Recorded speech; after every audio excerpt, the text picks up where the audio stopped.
গুগলে সার্চ করলাম যে দেখি তেলের কি অবস্থা, দেখছি যে না তেল ঠিকই আছে, যে দাম সেই আছে, পর্যাপ্ত পরিমাণ মজুদ আছে, কিন্তু তারপরে এরা বন্ধ করে রাখছে। আমার বাইকে তো যা আছে সর্বোচ্চ গেলে 1 কিলো চলবে, এরপর তার চলবে না। এখন তো আমি তো বাইক বাসায় রেখে দিতে হবে, তাছাড়া তার কোনো উপায় নেই। কিছুক্ষণ আগে এক ভুক্তভোগী আসছিল, তিনি বলছিল তার প্রাইভেট কার চলছে না, তিনি ওই প্রাইভেট কার চালিয়ে তার সংসার চালান, তার নাকি একটা কিস্তি আছে আগামী। হ্যাঁ, এটা আপনার কথা ঠিক আছে। আবার অনেকে আছে বাইক শেয়ার করে, বাইক রাইডার আছে, তাদের অবস্থা তো আরও করুণ হবে, কারণ তারাও তো এটা দিয়ে সংসার চালায়। পাঞ্জাবের জগতে একটি বিশ্বস্ত নাম শাবাব এথনিক ওয়্যার।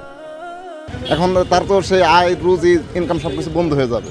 সরকারের যে প্রশাসনিক যে পাওয়ারটা আছে, প্রশাসনিক পাওয়ার প্রতিটা পাম্পে খাটাক, পাম্পে তদারকি করুক, যে পর্যাপ্ত পরিমাণ তেল থাকা সত্ত্বেও কেন তেল দেওয়া হচ্ছে না।